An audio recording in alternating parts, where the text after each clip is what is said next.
Hi everybody, this is the third video on virtue, and we're going to look at the cardinal virtues, and there are four of those. So on your PowerPoint on slide 12, you have them listed: prudence, justice, fortitude, and temperance. And I always like to describe fortitude as a mixture of courage and strength, because in a sense it's more than just courage and it's more than just strength. Prudence is correct knowledge about things to be done. It's about good, clear thinking, especially about our ultimate destiny, the idea that we want to go to heaven, the idea that we want to be holy. Prudence is shot through much of the Old Testament, especially the book of Proverbs. It's always encouraged. Prudential thinking really has to do with it shouldn't be reduced to being about caution, but it often can be synonymous with the idea of cautious decisions, or making decisions which are for your betterment, for your journey in this world. So think of it this way, as it says at the bottom there, from the Latin word for foresight. Well, if you have foresight, then you can make really good choices, right? And what I'll try to do is I'll probably have to do it as a separate video, because again I'm limited to 6.5 minutes, about an artwork from Raphael where he shows the virtues. It's one of my favorite things to show about the virtues, simply because they're almost, you look at them and you're like, I have no idea what they are, except for temperance. Everybody gets temperance. The other ones are really difficult. But anyway, so it means we are given a gift of the ability to recognize good and evil and to choose accordingly for the good of our souls and its final destination, using the gift of our will. Yeah, prudence is really about choosing which road you're going to take and having enough spiritual intelligence to know which route to take. So justice is about rendering someone's due. The constant and firm will to give their due to God and neighbor.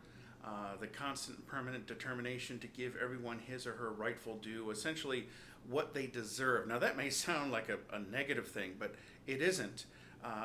If you think about it, whether it's for something good or for something bad that someone has done, if you give them what they deserve, you're being just, right?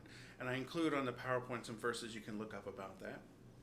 And then when we have fortitude, right, the idea of courage or strength, right, it's a steadfastness of will in doing good in spite of difficulties faced in the performance of one's duties, right?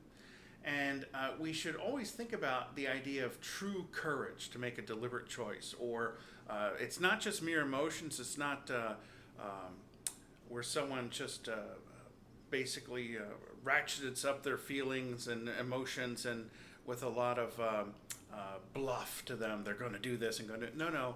Fortitude can be very quiet. It has nothing to do with anger. It has nothing to do with spite. It's about acting for what is best, right? And then temperance moderates the attraction of pleasures and provides balance in the use of created things. It keeps desires within limits of what is honorable. Remember, there are good things on the earth that we can enjoy, but we're supposed to be moderate about those things. We're supposed to practice temperance, right, which we can all struggle with, right?